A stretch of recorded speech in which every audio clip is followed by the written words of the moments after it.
making earrings, we need quilling strip, a needle and some hooks. I have used 3 colors, blue, yellow and green. I am rolling it along the quilling needle. Make sure it is tight enough.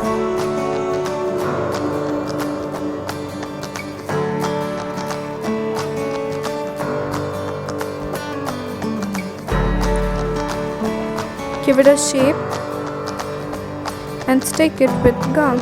Make some more similar shapes like so. Now we will stick it in this way like I'm showing.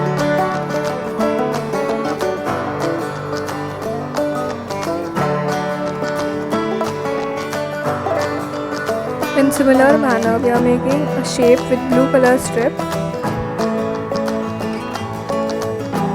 Press it the way you want it. Stick it. And here you go. Gives a beautiful peacock shape.